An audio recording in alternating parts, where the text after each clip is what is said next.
प्यारे बच्चों, आज हम दोबारा कक्षा में उपस्थित हुए हैं और मैं चाहता हूँ कि यह कार्यक्रम पुनः चलता रहे तो अच्छा लगेगा। आज हमें क्या पढ़ना चाहिए बच्चों?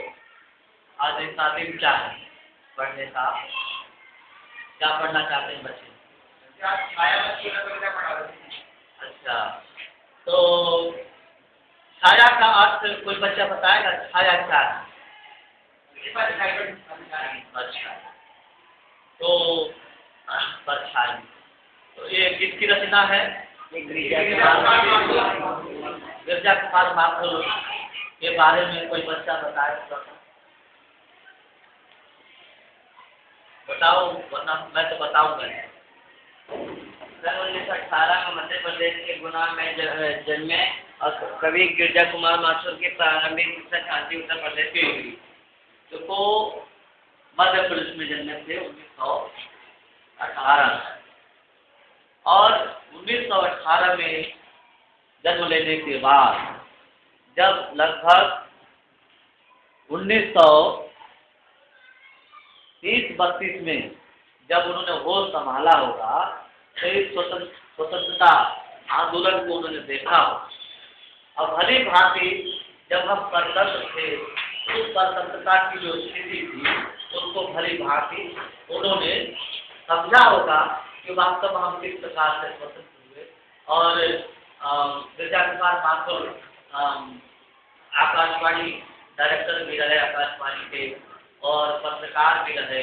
अनेक पत्र पत्रिकाएं उन्होंने निकाली, अनेक रचनाएं उनकी हैं। हाँ, और हम होंगे कामयाब इसके ये जो है अंग्रेजी रचना का अनुवाद विशल ओवर का जो गाना है उसका अनुवाद हम होंगे कामयाब नामक गीत है, जिसका अनुवाद गिरजा कुमार माथुर जी ने ही किया। आदरणीय कविवर गिरजा कुमार माथुर ने ही इसका अनुवाद किया था। इसका हम होंगे कामयाब। तो इस रचना को हम थोड़ा सा पढ़ते हैं। गिरजा कुमार माथुर जी की रचना छाया मत छूना,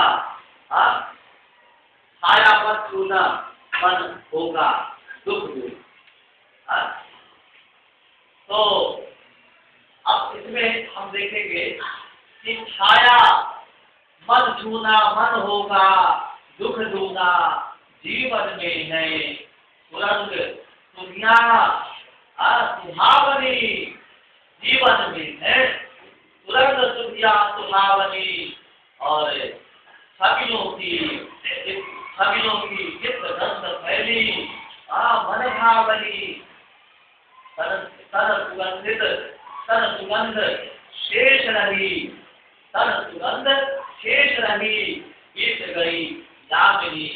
और उत्तर के फूलों की याद बनी चांदनी, उत्तर के फूलों की याद बनी चांदनी। और भूली सी एक सुवर्ण बनी, सुवर्ण बनता हर जीवन क्षण। भूली सी एक सुवर्ण बनता हर जीवन क्षण, छाया मत छूना मन होगा। तो आप इसमें जो है दोस्तों मैं आपको ये बताना चाहता हूँ कि छाया का विचार जो है यहाँ पर विशेष स्मृतियों की छाया चित्र से, छाया का विचार विशेष स्मृतियों की छाया चित्र से है। जो स्मृतियाँ बीत गई, चाहे दुख की हो या सुख की, उन स्मृतियों की का हल्का हल्का एक चित्रात्मक प्रतिबिंब, हल्का चित्रात्मक प्रतिबिंब जो है वो छाया है। तो कवि बार बार आगाह करता है बार बार चेतावनी देता है छाया मन को कि हे मन, उस छाया को, उस प्रतिबिंब को मत छूना, अन्यथा छाया मत छूना, मन होगा दुख दूना, भयंकर दुख, और दुख जो है द्विगुणित हो जाए, दुख द्विगुणित हो जाएगा, दुख गुणात्मक हो जाएगा। इसलिए आप बार बार उन स्मृतियों को याद मत करो। कहते कि ममता तू न गई मेरे मन से, ममता तू न गई मेरे मन से। इसलिए जीवन में है सुरंग दुनिया। सुरंग मतलब सुंदर सुंदर। एक सुरंग का मतलब क्या होता है? गुफा। एक सुरंग का मतलब क्या होता है? गुफा, गुफा। और दूसरा सुरंग का मतलब होता है सु मतलब सुंदर, सु उपसर्ग है, रंग मतलब वर्ण। सु मतलब क्या होता है? सुंदर। सु उपसर्ग है। सु क्या है? उपसर्ग है। उपसर्ग किसको कहा जाता है? वे शब्द खंड जो मूल शब्द से पहले युक्त होकर के और मूल शब्द का अर्थ परिवर्तित कर देते, इसी को उपसर्ग कहते हैं ना। हाँ, जो शब्द खंड मूल शब्द से पहले आकर के और मूल शब्द का अर्थ बदल देते, उस शब्द का अर्थ बदल देते हैं, जिसे हम उपसर्ग कहते हैं। उपसर्ग होता है वही शब्द खंड उपसर्ग शब्द से पहले लगे और प्रत्यय शब्द के अंत में लगे, और शब्द के बाद लगने वाला शब्द जो होगा वो परसर्ग कहलाए। शब्द के बाद में जो लगने वाला शब्द होगा शब्द खंड, वो परसर्ग कहलाए, है ना। तो जो प्रवक्ता होते हैं, जो प्रवचनकर्ता होते हैं, वो व्याकरण के साथ साथ लिए चलते हैं। तो मैं तुम्हारा व्याकरण के साथ साथ लिए चल रहा हूँ। तो सुरंग सुधिया नागा रंगों वाली सुंदर सुंदर रंगों वाली विभिन्न प्रकार की सुधिया, सुधिया मतलब होता है सुधिया, सुधि मतलब होता है समाज का यादें। सुधि, सुधिया, सुधिया, सुधि मतलब सुधि। अरे बहुत दिन हो गए, हमारी कोई सुधि भी नहीं किया, हमारी कोई सुधि नहीं, हमारा समाचार नहीं किया, यही हुआ ना। सुधि मतलब समाचार, हालचाल। सुंदर अनेक वर्णों वाली विभिन्न प्रकार की सुधिया है, और कैसी है? सुहावनी, सुंदर सुंदर, सुंदर सुंदर है, जो आकृष्ट करने वाली। सुहावनी मतलब आकृष्ट करने वाली, आकृष्ट करने वाली। छवियों की चित्रों, छवियों की चित्रगत हैली मन भावनी छवियों का जो चित्रगंध है, वो जो है वो फैल गई। छवि मतलब होता है, छवि मतलब होता है सौंदर्य। छवि मतलब क्या होता है? सौंदर्य, शोभा। उन शोभा उसकी जो गंध है, चित्रात्मक गंध है, और हैली मन भावनी, मन को भाने वाली जो चित्रगंध है वो फैल गई, और तन सुगंध शेष रही। अब तन से तन की जो सुगंध है वो शेष रह गई है, अर्थात तन की सुगंध मतलब क्या होता है?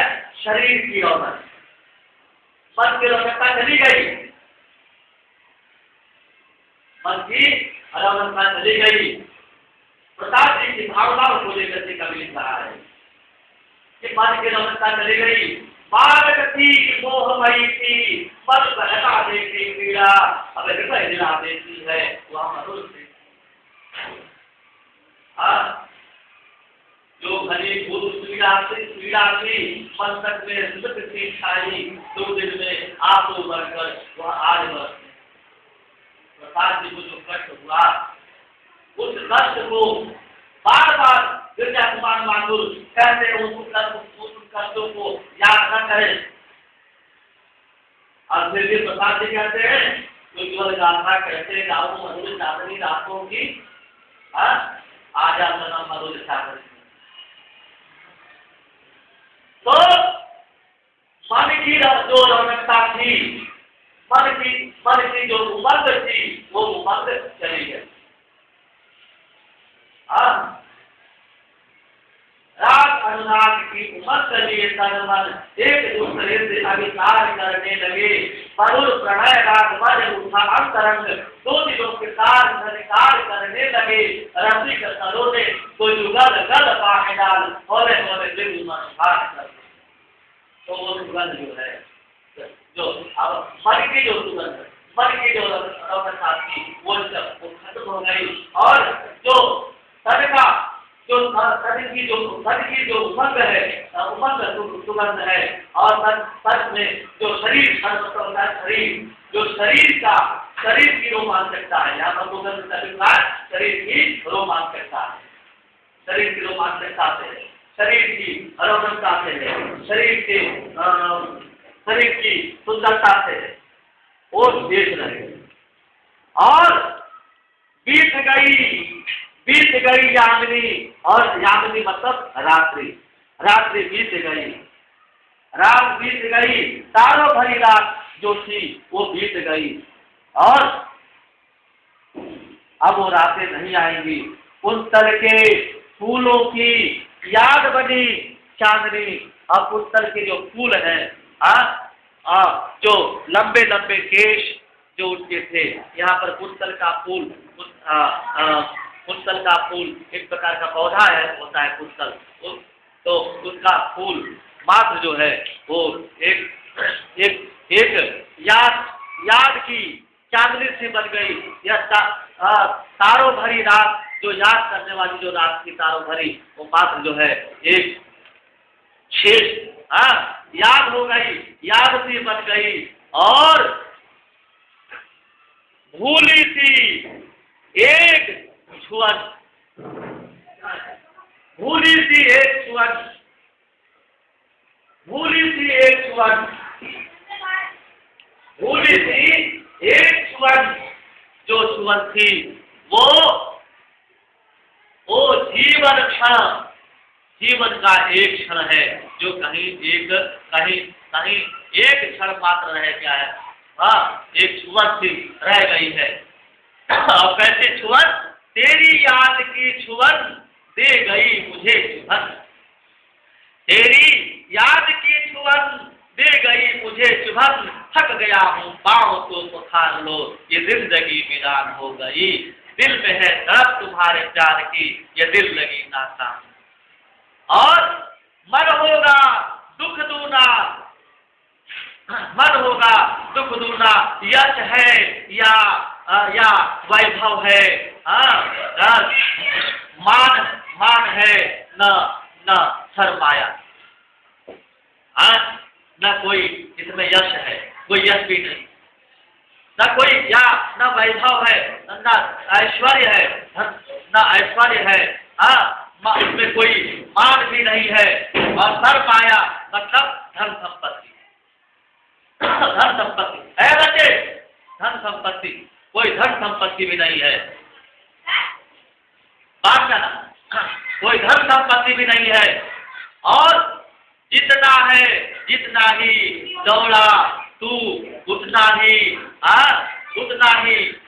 फरमाया।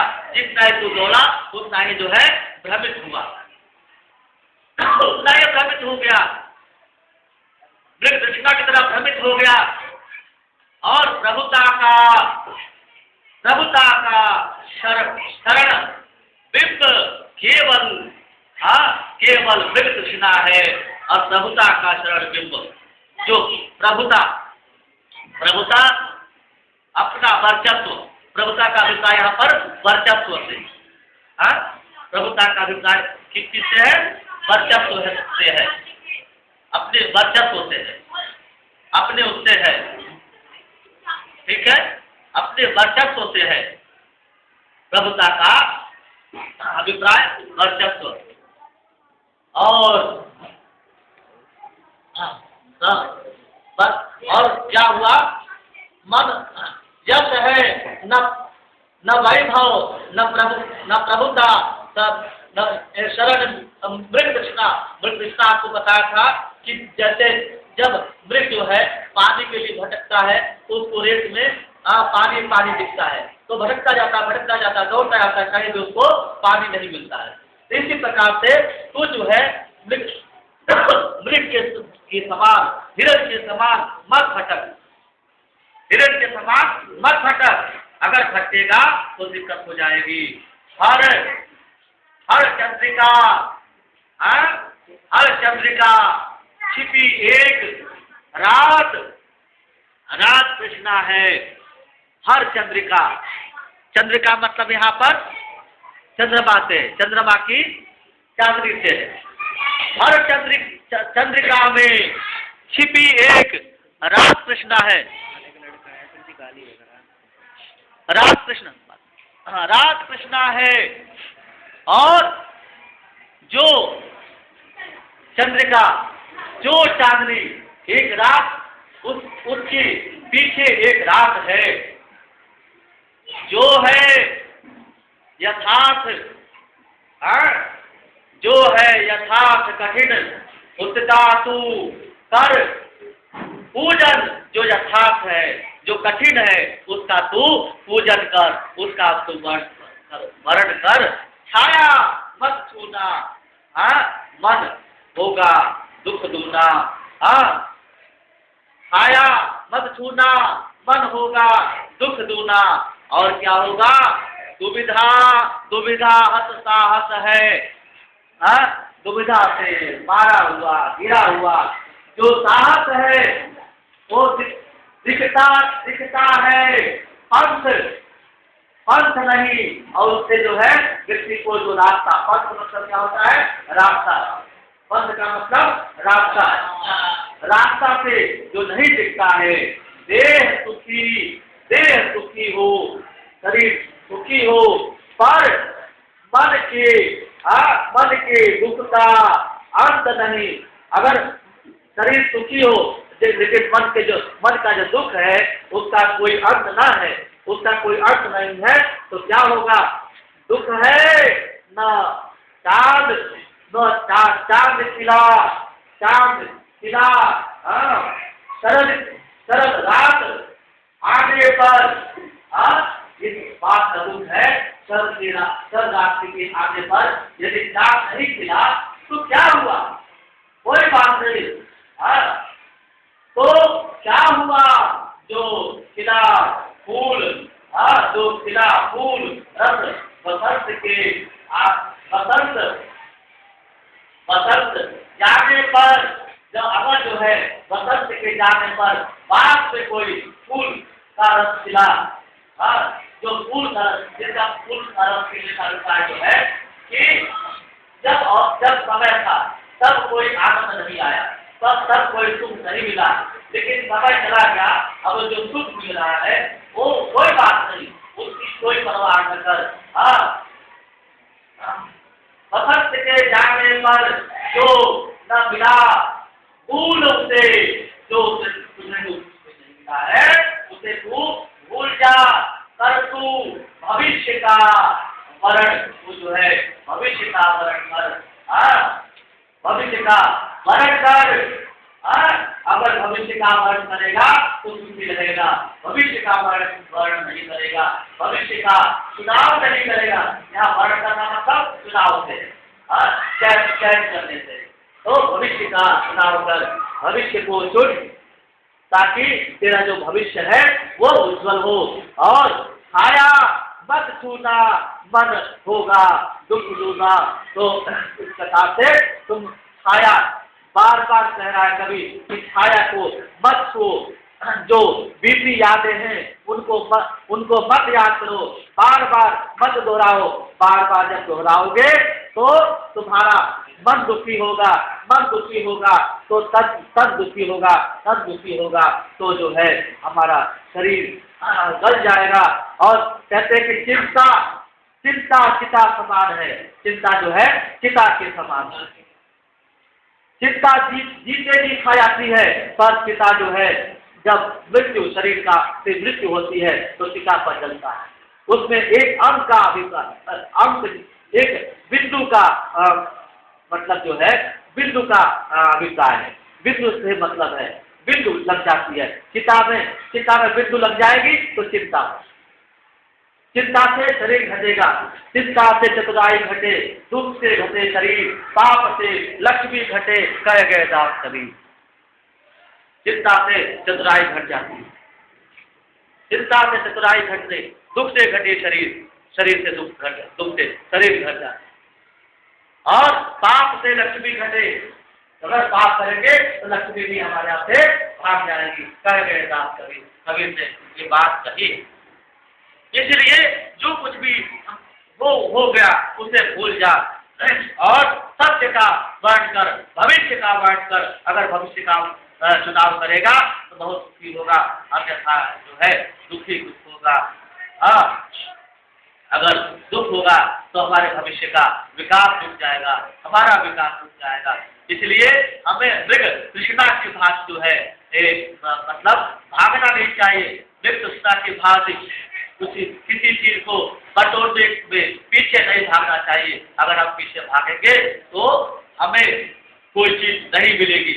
अगर जितना हम किसी से दूर भागेंगे वो चीज हमारे पास और आती जाएगी, और जब आती जाएगी तो हमारी सफलता कदम चुमेगी। इसलिए हम कहते हैं कि उद्यमे नैव सिद्ध्यन्ति कार्याणि न मनोरथैः नहि सुप्तस्य सिंहस्य प्रविशन्ति मुखे द्विगाः। कि उद्यम से ही सब कुछ होता है, मनोरथ करने से, कामना करने से कुछ नहीं होता है। वहाँ बैठे बैठे हवाई के लिए हम बनाने लगे, ये करेंगे वो करेंगे, लेकिन हुआ कुछ नहीं, तो उससे कुछ नहीं होता है। कैसे? जिस प्रकार की कोई भी शिकार सोए हुए शेर के मुख में या शेर के मुख में, सिंह के मुख में अपने आप प्रवेश नहीं करता कोई शिकार। शेर को शिकार के लिए क्या करना पड़ता है? क्या करना पड़ता है? शेर को शिकार करने के लिए परिश्रम करना पड़ता है, मेहनत करनी होती है। शेर भी अपने शिकार के लिए परिश्रम करता है। स्वयं जो है मृग अपने आप जा करके शेर के मुख में नहीं प्रवेश कर जाते हैं। तो इन्हीं शब्दों के साथ अपनी वाणी को विराम देता हूँ कि आज का भी शिक्षण कार्यक्रम सफल हुआ, बढ़िया हुआ, और आपने सुना और देखा। बहुत बहुत धन्यवाद।